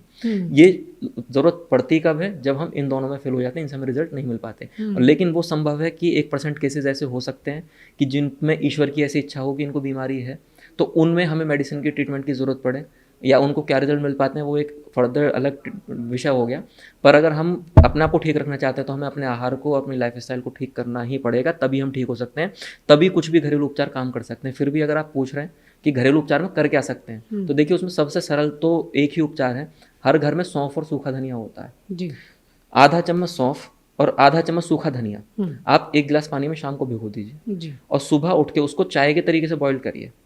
अच्छा। अब बॉईल करने के बाद में उसको छान कर ल्यूक वार्म रहने पर या फिर नॉर्मल टेम्परेचर पर होने पर पर डे उसको पीना शुरू करिए। तो इससे आपके 2 फायदे होंगे। पहला फ़ायदा कि जिन लोगों को चाय की लत है कि मॉर्निंग उठते हमें बेड टी चाहिए, तो उस नुकसान से बच जाएंगे, या उस परेशानियां जो चाय करती है उससे बच जाएंगे। वो तो चाय पियेंगे। दूसरा फायदा बेड टी वाले मरीज जो लोग नहीं मैम, वो उसमें फायदा करेगी, क्योंकि वो चाय के लिए वो कहते हैं कि हमें कुछ ऐसा चाहिए, कुछ गरम गरम सुबह मिल जाए।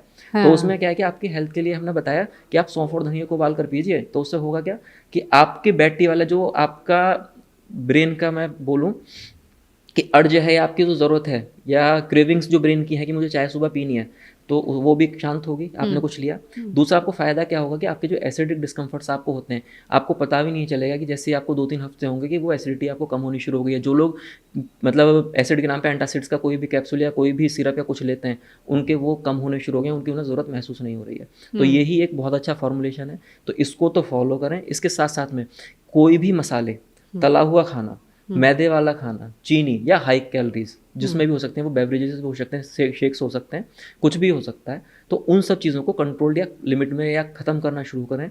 हरी पत्तेदार सब्जियां, इनको खाना शुरू करें, फल खाएं, फाइबर रिच डाइट लें, तो वो, और पर डे एक्सरसाइज करें और अच्छे से पानी पिएं, तो वो देखेंगे कि उनकी एसिडिटी खुद से ही उस चेंजेस को करने से ही ठीक होनी शुरू हो गई है। दूसरी चीज़ ये, जब आहारज की बात तो हम कर ली, बिहारज में मैं 12 बजे सोता हूँ, कोई ये बोलता है कि मैं 12 बजे सोता हूँ, जब तक वो ये करेगा तो फिर ये सारी कोशिशें बेकार हैं। आज के एनवायरनमेंट को देखते हुए अगर मैं ये बात बोलूँ कि नहीं आप 8 बजे सो जाइए, तो वो पॉसिबिलिटीज़ नहीं है। लेकिन हम 12 o'clock अगर 12 AM सो रहे हैं तो फिर वो भी गलत है। तो हमने करना क्या है कि 10-10:30 या मिड 10 to 11 मिड हमें अपना सब कुछ बंद करके सो जाना चाहिए, जो हम उन सीक्रेशंस को कंट्रोल कर सकें, क्योंकि बॉडी खुद से ही अपने आप को हील करती है। भगवान ने जो शरीर दिया है ना, खुद ही डॉक्टर है, किसी डॉक्टर की ज़रूरत हमें पड़ने वाली ही नहीं है, चाहे उसमें मैं ही क्यों नहीं हूँ। एसिडिटी के बारे में तो आपने बताया कि धनिया और सौंफ मिला लें, क्या यही फॉर्मूला गैस पर भी काम करेगा? नहीं मैम, गैस पर ये चीज़ें काम नहीं करती हैं। देखिए गैस का सबसे पहले फाइंडिंग्स को ढूंढना ज़रूरी है। अब कई बार होता क्या है कि हम यूट्यूब से, जैसे अभी हम पॉडकास्ट का माध्यम कर रहे हैं, मैं कुछ बताऊं, लोग क्या करेंगे कि उसी को करना शुरू कर देंगे। तो उन कारणों का फाइंडिंग्स बहुत ज़रूरी हैं कि गैस बन क्यों रही है। हो सकता है लीवर का किसी को कंडीशन हो, गैस बन सकती है। हो सकता है कॉन्स्टिपेशन, जैसे मैंने पहले बताया, वो इशू हो तो गैस बन सकती है। इंटेस्टाइन की कोई डिजीज़ हो तो गैस बन सकती है। किसी को एसाइटिस हो गया हो तो गैस बन सकती है। तो अगर ऐसी चीज़ें फ्रिक्वेंट हो रही हैं तो अपने नज़दीकी डॉक्टर को जाकर मिलके ही चीज़ों को ठीक, मतलब डायग्नोस करा के ही इलाज कराना ज़रूरी है। किसी भी तरीके से कि हमने बोल दिया कि आपको जीरा लेना है, आपको अजवाइन लेनी है, क्योंकि बहुत सारे ऐसे पॉडकास्ट में या फिर बहुत सारी रील्स में मिल जाता है कि आप जीरा लीजिए, अजवाइन लीजिए, इससे आपकी गैस ठीक हो जाएगी। आप सेंधा नमक मिला के हम गैस और चूर्ण बना देते हैं, ये इससे ठीक हो जाएगी।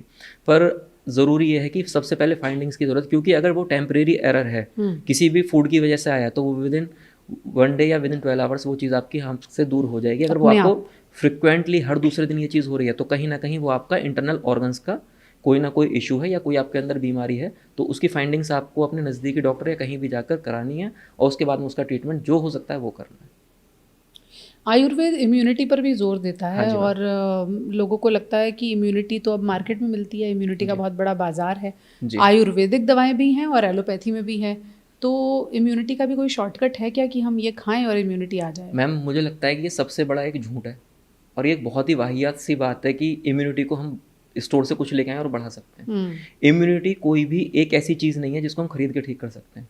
इम्यूनिटी क्या चीज़ है? इम्यूनिटी एक वो तरीका है, इम्यूनिटी का मतलब होता है कि जिसको हम व्याधि क्षमता कहते हैं। व्याधि क्षमता का मतलब हो गया कि डिजीज से लड़ने की शक्ति या पावर। कोई भी ऐसी चीज़ नहीं है कि जो हमारे शरीर में उस पावर को डाल सके जिससे हम बीमारी से लड़ सकते हैं। आजकल इम्यूनिटी के नाम पे बहुत सारी चीज़ें चल रही हैं लोग, लेकिन जो लोग इस चीज़ों को चला रहे हैं ना, वो उस सच्चाई को लोगों को बता ही नहीं रहे कि इम्यूनिटी को हम कैसे ठीक कर सकते हैं। वो क्या करते हैं कि आप मेरा ये कैप्सूल ले लो और इसको आप 1 महीने खाओ, आपकी इम्यूनिटी बूस्ट हो जाएगी। लेकिन ऐसा कहीं कॉन्सेप्ट है ही नहीं। नाम ही इम्यूनिटी बूस्टर कर दिया है। ऐसा कोई कॉन्सेप्ट नहीं है कि कोई भी चीज़ मैं खरीद कर लाऊं और उसको खा के मैं अपनी इम्यूनिटी को ठीक कर लूँ। इम्यूनिटी क्या चीज़ है? इम्यूनिटी आपकी व्याधि क्षमता, पर डे आपके द्वारा किया जाने वाला एक्शन कि आप अपने शरीर के लिए क्या कर रहे हैं, और पर डे की आपकी आहार, जो आप अच्छा फूड ले रहे हैं, इस पे डिपेंडेंसी करती है। आपकी मेंटल हेल्थ पे इम्यूनिटी डिपेंड करती है। इसमें तीनों चीज़ें आ जाती हैं, आपका आहारज विहारज, साथ में आपका मानसिक। अगर इन तीनों फॉर्म्स में कोई इंसान स्ट्रांग है तो उसकी इम्यूनिटी ऑटोमेटिकली ही बूस्ट होनी शुरू हो जाती है। आप कितने भी प्रोडक्ट्स के थ्रू चले जाएं, अगर किसी की मेंटल हेल्थ भी अच्छी नहीं है या उसको स्ट्रेस रहता है या कोई रहता है, तो आप उसकी इम्यूनिटी को भी नहीं बढ़ा सकते। क्योंकि आयुर्वेद जो कहता है, आयुर्वेद शारीरिक और मानसिक दोनों कारणों पे बात करता है। आयुर्वेद कभी ये नहीं बोलता कि हम आपकी बॉडी को ठीक करेंगे।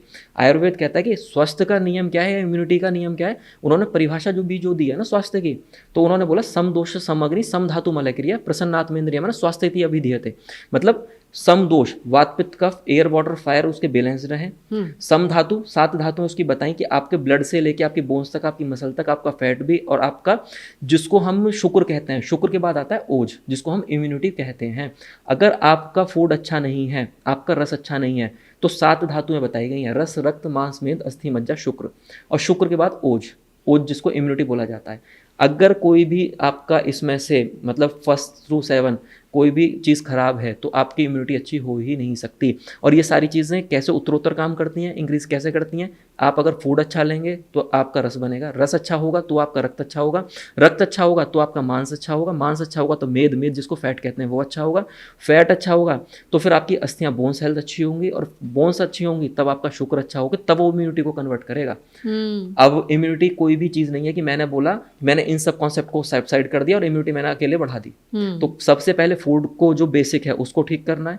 उसको ठीक करने के बाद में फिर आपका जब ब्लड अच्छा होगा, तो आपने देखा होगा कि लोग कहते हैं मैं ओबीज हो गया हूँ, मोटा हो गया हूँ, मोटा हो गया, मेरा फैट बढ़ गया, मेद बढ़ गया। क्यों बढ़ गया फैट? वो क्योंकि जो बेसिक कॉन्सेप्ट है आपका फूड, आपका वही ठीक नहीं है। आप बोलते हैं ना डाइटिशियन कि अपना खाना सुधारो, डाइट कंट्रोल करो, मैं डाइट चार्ट बना देती हूँ।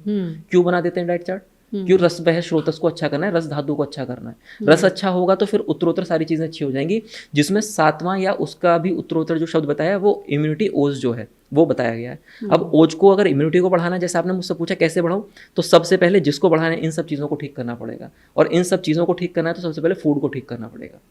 अगर फूड अगर आप ठीक कर पाते हैं तो ही आप अपनी इम्यूनिटी को बढ़ा सकते हैं। आप अपने डेली रूटीन्स को, एक्सरसाइज को, टाइमली जागना, जिसमें बताया गया कि डेली रूटीन्स दैनिक दिनचर्या भी है, सुबह जल्दी आप उठ पा रहे हैं, शाम को आप टाइम से सो पा रहे हैं, तो ही आप इस सब कॉन्सेप्ट के थ्रू ही अपनी इम्यूनिटी को बढ़ा सकते हैं। वरना ये सब मेरे हिसाब से एक फेक चीज़ें भी मैं कह सकता हूँ। इम्यूनिटी बूस्टर्स जो हैं वो बहुत ज़्यादा आपको कुछ रिजल्ट दे नहीं पाएंगे। लेकिन लोग ढूंढते हैं शॉर्टकट कि करना हमें कुछ ना पड़े, जंक फूड भी हम खा लें, देर से सो भी जाएं, सुबह भी आराम से उठ जाएं, एक्सरसाइज हम करें ना, फिर भी इम्यूनिटी जो है वो एक कैप्सूल आके बूस्ट कर दे, तो वो तो हो नहीं सकता, ये तो तय है।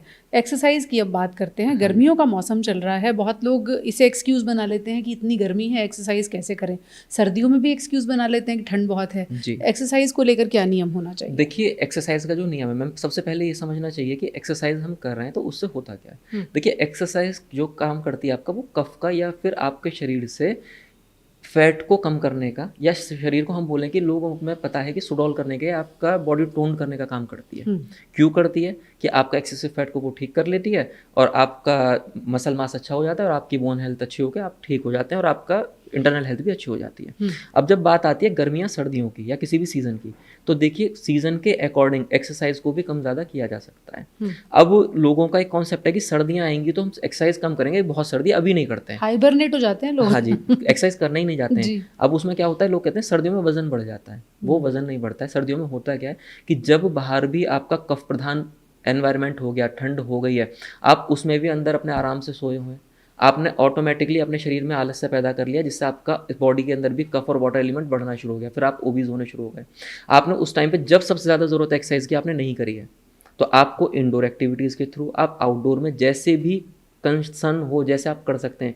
तो सर्दियों में तो एक्सरसाइज बहुत बहुत और अपनी एक्सेसिव पावर लगा के भी कर सकते हैं, जो आपकी स्ट्रेंथ है उससे ज़्यादा भी आप कर सकते हैं। अब बात आती है कि गर्मियों में क्या ध्यान रखना है। देखिए, गर्मियों में ध्यान रखने का जो सबसे तरीका है, गर्मियों में एक्सरसाइज तो करनी है, लेकिन अपना जो शारीरिक बल है, मतलब जो हमारी बॉडी की स्ट्रेंथ है, उस स्ट्रेंथ को ध्यान में रखकर एक्सरसाइज करनी है, उस स्ट्रेंथ से ज़्यादा एक्सरसाइज नहीं करनी है।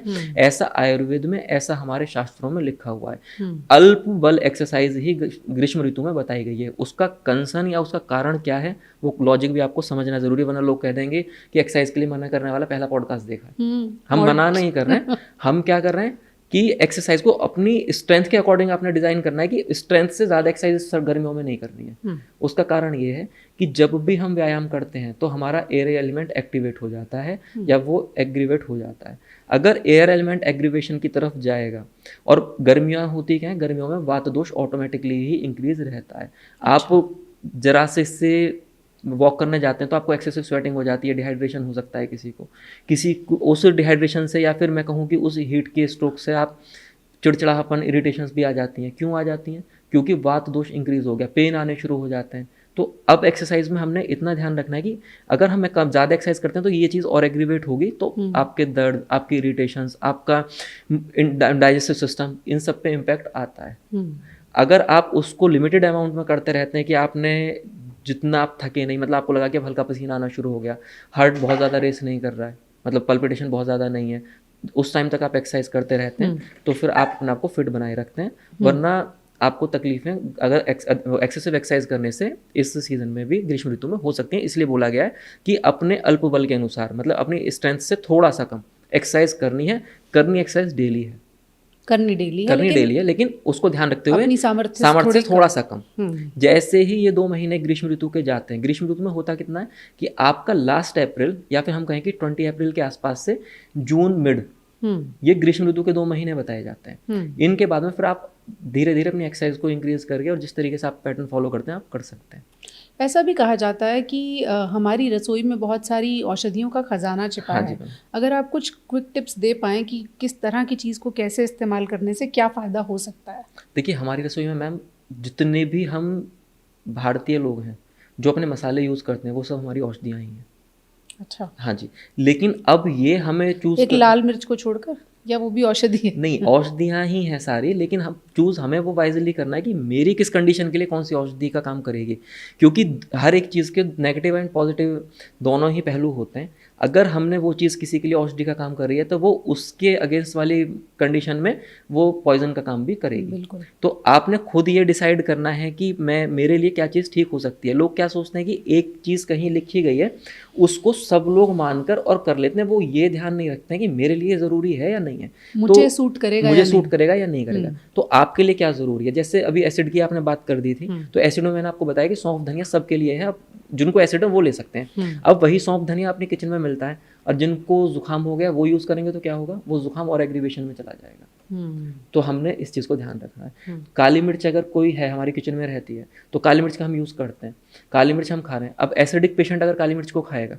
जिसको एसिडिटी अम्ल पित्त होता है तो वो किचन में ही और है वो औषधि, तो क्या होगा, वो एसिडिटी और बढ़ जाएगी। लोग हल्दी दूध में डाल के पीते हैं कि हमारी इम्यूनिटी बहुत अच्छी रहेगी। अब इस चीज़ को मैं आपके माध्यम से क्लियर करने की कोशिश करता हूँ। देखिए, हल्दी का भी क्या कॉन्सेप्ट है कि लोगों को ये पता है कि हल्दी बहुत अच्छी है और एंटी कैंसरस है, कैंसर से आपको एंटी एजिंग है, आपके बोन हेल्थ के लिए एंटीसेप्टिक सब चीज़ों में बताते हैं। वो ये सच बात है कि वो है।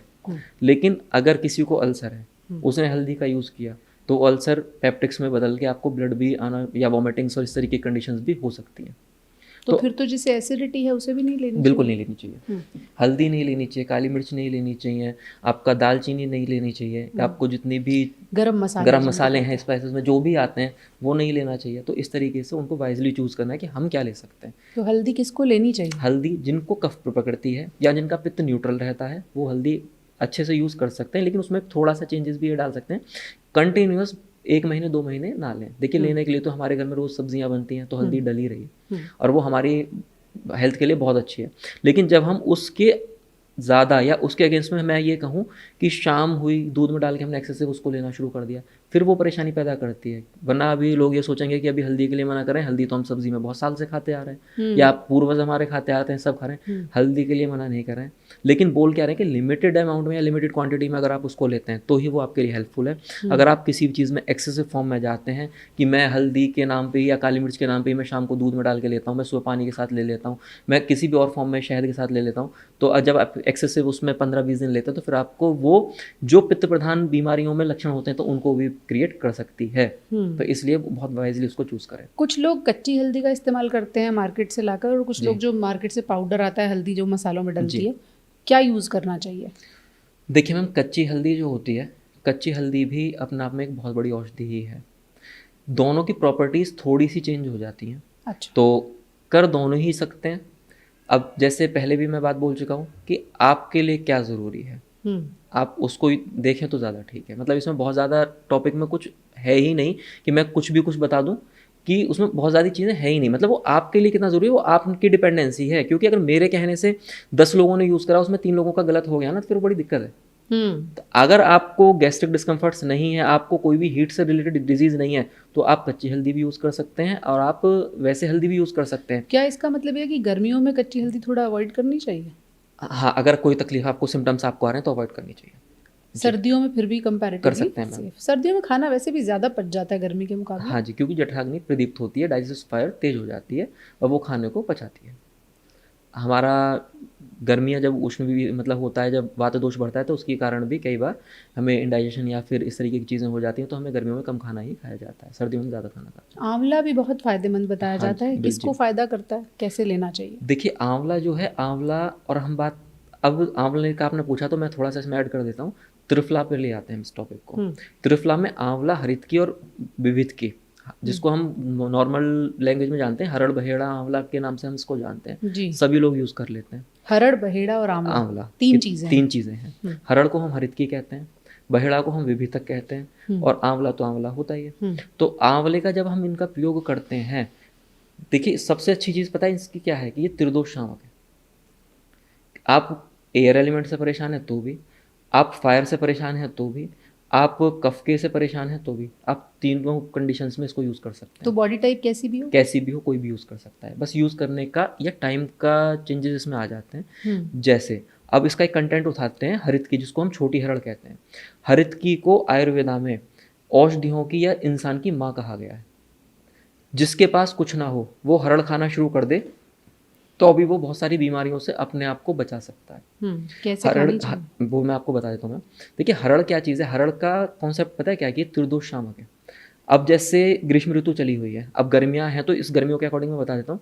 गुड़ के साथ जो हरितकी का प्रयोग करते हैं, थोड़ा गुड़ थोड़ा हरितकी का चूर्ण लगभग 2.5-3 ग्राम प्रतिदिन या इन 2 महीने में जो खाएगा, उसके तीनों दोष ही शांत हो जाएंगे। उसका कोई भी डिजीज 99% केसेज में नहीं रहेगी। अगर होने वाली होगी तो उससे वो प्रिवेंट कर जाएगा।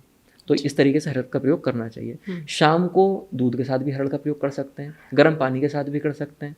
3 से 5 ग्राम इसकी डोज होती है चूर्ण फॉर्म में, तो आप इसका प्रयोग कर सकते हैं। आंवले की जब बात आती है तो आंवले का सुबह मॉर्निंग में खाली पेट 3 ग्राम के पास पाउडर या स्वरस फॉर्म में या फिर अवलेह फॉर्म में, किसी भी चीज़ में जैसे आंवला मिल जाए, क्योंकि आंवला ही एक ऐसा वनस्पति है या फिर मैं कहूँ कि आयुर्वेद की वो दिव्य औषधि है कि जिसको किसी भी फॉर्म में कैसे भी खाएं उसकी प्रॉपर्टीज़ चेंज नहीं होती। आप आज आंवले को तोड़ के रख लीजिए, सुखा के जब उसको आप ड्राई कर लेंगे, पाउडर बना के रखेंगे, तो भी उसने वही काम करना है जो आप अभी फल पेड़ से तोड़ के खाएंगे तो काम करेगा। तो आंवला किसी भी फॉर्म में आप खाइए, आपको वो एग्जैक्ट वही रिजल्ट देगा जो उसको देना है। विटामिन सी का रिसोर्सेज तो आंवले से ज़्यादा अच्छा है ही नहीं, सब लोग जानते हैं, वो बहुत बेस्ट काम करता है। इसके अलावा आंवला एक रसायन है। रसायन जिसको कहते हैं, रसायन का मतलब होता है, रसायन शब्द लोग सुन लेते हैं और ऐसे ही समझते हैं कि रसायन क्या चीज़ है। रसायन के लिए जो बताया गया, रसायन होता है एक का कि जो जरा और व्याधि का नाश कर दे। जरा कहते हैं बुढ़ापे को। कौन इंसान चाहता है कि मैं बूढ़ा हूँ? कोई नहीं चाहता ना, लेकिन बूढ़ा होना पड़ता है। अब उसका नाश कैसे कर दे? बुढ़ापे का मतलब ये नहीं कि उसकी एज नहीं बढ़ेगी, बुढ़ापे का मतलब ये कि, और बूढ़े का मतलब ये भी नहीं है कि कोई इंसान 60 साल का तो ही वो बूढ़ा है। अगर 40 साल का कोई व्यक्ति है और वो उन कामों को नहीं कर पा रहा ना जो उसको करने चाहिए, तो भी वो उसी बुजुर्ग बूढ़ा की है श्रेणी वो। में है जो 60 साल वाला है। हम्म, तो जरा और व्याधि का जो नाश करे, मतलब आपके जरा बुढ़ापे का जो नाश करे और व्याधि जो बीमारियों का नाश करे वो रसायन होता है। तो आंवला जो है वो सर्वश्रेष्ठ रसायनों में वनस्पतियों में माना जाता है। एंटीऑक्सीडेंट कह सकते हैं हम उसको। हाँ जी मैम। तो मैं उसी चीज़ को आपको बताता हूँ, रसायन जो है इसीलिए मैं आपको बता रहा हूँ। तो आंवले का प्रयोग तो अनुदिन कहते हैं, प्रतिदिन रोज करना ही चाहिए। और शाम को छोटी हेरड़ का, जो व्यक्ति इन दोनों चीज़ों को फॉर्मुलेशन को फॉलो करेगा, इतना मुझे विश्वास है कि वो बहुत बीमारियों से बच के बहुत अच्छे से अपनी लाइफ को आगे बढ़ा सकता है। तो उसको जितने भी एक जनरल डेज में हमारी कंडीशंस होती हैं कि हमें नोजिया हो गया, गैस्ट्रिक डिस्कम्फर्ट्स हो गए, कॉन्स्टिपेशन हो गया, हैवीनेस एब्डोमेन में हो गया, ये सब चीज़ें इन दोनों कंटेंट को लेने वाले के लगभग 90% आपके उम्मीद रहती है कि कम हो जाते हैं। ओके। हाँ जी। तो आंवले को सुबह मॉर्निंग पानी के साथ में, हरड़ को गर्मियाँ हैं तो गुड़ के साथ, बाकी गर्म पानी या दूध के साथ शाम को एक बार प्रतिदिन हर किसी व्यक्ति को, जो ठीक है उसको भी, जो ठीक नहीं है बीमार है उसको भी प्रयोग करना ही चाहिए। ये सबके लिए सेफ भी है। सबके लिए सेफ है क्योंकि ये त्रिदोष शामक है। किसी को कोई भी बीमारी हो वो त्रिफला का या इन दोनों कंटेंट्स का प्रयोग कर सकता है। मैंने अलग अलग दोनों को इसलिए बताया कि जो ज़्यादा अच्छे से वो एकल औषधियों में या औषधियों के माध्यम से उनको और अच्छे बेटर रिजल्ट वो फील करें या उनको मिल पाए। एक आपने और बहेड़ा का नाम बहेड़ा का जो बताया था मैं, बहेड़ा का भी प्रयोग त्रिदोष शामक में कराया जाता है, वो पाउडर फॉर्म में करते हैं, लेकिन उसका जो ज़्यादा प्रयोग होता है वो त्रिफला में ही करते हैं, त्रिफला के माध्यम से ही कर लेते हैं। बाकी जब कंटेंट को अलग करते हैं तो ये दो कंटेंट सबसे बेस्ट होते हैं, ये दोनों सबसे बेस्ट हरित और होते हैं। आंवला। तुलसी का किस तरह से प्रयोग किया जाता है? मैम तुलसी का प्रयोग देखिए, इसमें बहुत सारे लोगों के बहुत बहुत मत हैं। ठीक है।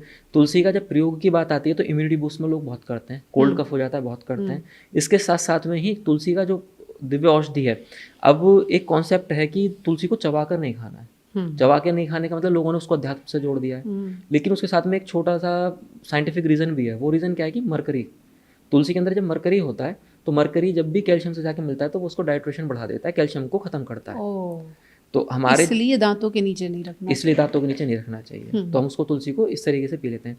तुलसी आपकी इम्यूनिटी को बढ़ाने में, अगर हम सतत प्रयास कर रहे हैं, आपका डाइट, एक्सरसाइज और आपका आहार, दिनचर्या सब फॉलो करके, उसके साथ में कुछ हम एक्स्ट्रा कंटेंट करते हैं, तो तुलसी आपकी इम्यूनिटी को तब बढ़ाने में मदद करता है। तुलसी किसी के वैसे मदद नहीं करेगा कि मैं सारे रात में दिन में जागता सोता हूँ और फिर तुलसी खा के शराब पीता हूँ, सुबह तुलसी। हाँ तुलसी, फिर वो काम नहीं करेगी मैम। सही बात है। हाँ जी। तो आप उसमें एक्स्ट्रा क्या कर सकते हैं, तुलसी उसमें काम करेगी। आपके कोल्ड फ्लू से आपको तुलसी बचाती है, तो तुलसी तो एक बहुत दिव्य औषधि है। चलिए अब चलते चलते एक बार फिर से लोगों की चाय की हैबिट्स पर आ जाते हैं। अदरक का इस्तेमाल गर्मियों में करना चाहिए या नहीं? अदरक वाली चाय बहुत पॉपुलर है। अदरक का इस्तेमाल गर्मियों में बिल्कुल भी नहीं करना चाहिए। वो इंसान कर सकते हैं जो कफ दोष से पीड़ित है। जैसे मैंने शुरुआत में बताया था, अगर कोई पित्त दोष का व्यक्ति है तो उसको अदरक को अवॉइड करना ही चाहिए। दूसरी बात, मैं चाय के पक्ष में नहीं हूँ, हुई नहीं खत्म। हाँ जी। तो चाय मुझे नहीं लगता कि किसी भी इंसान को पीनी चाहिए, क्योंकि चाय की एक क्रेविंग है मैम। जैसे किसी भी अल्कोहल वाले इंसान को अल्कोहल का क्रेव रहता है कि मुझे शाम को शराब पीनी है या अल्कोहल का सेवन करना है, उसी तरीके से हम हर इंसान को एक चाय की क्रेविंग हो गई है, जिसके कंटेंट की वजह से हम एक नशा, या फिर हम कहेंगे उस क्रेविंग्स की वजह से हम अच्छा फील कर लेते हैं। अगर किसी को चाय नहीं मिलती है तो लोगों के बहुत क्वेश्चन भी आते हैं कि मेरे सर में दर्द हो जाता है। क्यों हो जाता है सर में दर्द? ऐसा तो है नहीं चाय में कोई दवाई दी थी कि जिससे आपका दर्द नहीं हो रहा है। वो इसलिए हो जाता है क्योंकि जब ब्रेन की क्रेविंग्स को पूरा ना करा जाए तो फिर इरिटेशंस फील होती हैं और ब्रेन आपको सिग्नल देता फिर है। सिग्नल देता है। तो जिसे आप सर दर्द कहते हैं। इसलिए सर दर्द कहते हैं। तो इसलिए उन क्रेविंग्स को जो आपको कंट्रोल कर रही है तो उनको हमें अपने आप से दूर रखना चाहिए, क्योंकि ये आपके ब्रेन की हेल्थ के लिए भी या फिर आपके उन सब चीज़ों के लिए अच्छी नहीं है। दूसरा, एसिडिटी और ये सब चीज़ें तो आपको करती ही है। दूध के साथ आपने कहा मीठा नहीं मिलाना चाहिए, बहुत सारे लोग नमकीन चीज़ें बिल्कुल लेते भी नहीं हैं। मैम, ये वृद्ध आहार की श्रेणी में आता है। वृद्ध आहार में दूध या दूध से बना कोई भी प्रोडक्ट, नमक या नमक से बने कोई प्रोडक्ट या तले हुए खाने के साथ में या फिर नॉन वेज के साथ में अगर यूज़ करते हैं तो फिर उससे स्किन के बहुत सारे डिसऑर्डर्स होते हैं। एक बहुत बड़ी बीमारी है जिसको हम सोरियासिस के नाम से जानते हैं, वो भी वृद्ध आहार का एक विशेष कारण है। लोगों का एक कॉन्सेप्ट है कि चाय बनवाते हैं, नमकीन खाना शुरू कर देते हैं, नॉन वेज खाते हैं या फिर मिठाइयाँ खाते हैं एक तरफ, दूसरी तरफ से कोई भी हम एक कॉन्सेप्ट हमारा बन गया कि मिठाई खा रहे हैं और सब्जी या फिर कुछ इस तरीके की चीज़ें चल रही है। तो ये सब वृद्ध आहार में आते हैं, क्योंकि दोनों ही अपोजिट रस हैं। अपोजिट रस का भी मैं अगर बात करूं तो वो भी एक कॉन्सेप्ट है। उसके अलावा भी जब वृद्ध आहार की श्रेणी में जो हमारे आचार्यों ने रखा है, फिर ये आपके दोषों को डिसबैलेंस करते हैं और उन दोषों के जब विकृत अवस्था आती है तब भी फिर आपको बीमारियों की तरफ तो ले इस जाते हैं। हिसाब से तो दूध के साथ ना बिस्किट लेना चाहिए ना नमकीन। बिल्कुल नहीं। दोनों या तो मीठा है या नमकीन है। देखिए दूध के साथ जो कॉन्सेप्ट है ना वो ये है कि दूध को उसी अवस्था में जो उसके सामान्य है, मतलब आपने बॉयल कर लिया ठीक है, ल्यूकवार्म अवस्था में आपने पी लिया, लेकिन उसके साथ में कोई चीज़ नहीं लेनी चाहिए, मिलावट नहीं लेनी चाहिए। ये हमने केवल स्नैक्स के नाम पे चीज़ें बना ली हैं कि हम बिस्किट ले रहे हैं, नमकीन ले रहे हैं, कुछ ले रहे हैं, वरना हमारे शास्त्रों में कहीं इसका वर्णन नहीं है। तो जिस सवाल से हमने शुरू किया था उस जवाब पर ख़त्म करते हैं। आयुर्वेद जो दावा करता है कि आपकी बीमारी को जड़ से मिटाया जा सकता है, हो सकता है, बशर्ते आप जब आयुर्वेदिक दवाएं ले रहे हैं या आयुर्वेदिक इलाज पर हैं तो उसके साथ अपने पूरे लाइफस्टाइल पर काम करें। क्या खाना है, क्या नहीं खाना है, कैसे खाना है, कब उठना है, कब जागना है, इन आदतों को भी जब आप सुधार लेंगे तो फिर ये दावा आपको सच होता भी नज़र आएगा। Thank you so much doctor साहब। आज मुझे लगता है लोगों को समझ में आया होगा कि जब आयुर्वेदिक दवा लेनी है तो थोड़ी मेहनत खुद भी करनी पड़ेगी। हाँ जी मैम, देखिए आयुर्वेदा ना साइंस ही है एक, आयुर्वेद कोई भी जादू नहीं है। आयुर्वेद आप पैदा हुए हैं और आपकी डेथ तक की जो आपके डेली रूटीन है, जो दिन है, वो सब आयुर्वेद में आता है। तो आपको उसको सुधारना है तो आप सब सुधार, आपको किसी बीमारी की तरफ चिंता करने की जरूरत ही नहीं पड़ेगी। बिल्कुल सही बात है। धन्यवाद। ठीक है, नमस्कार।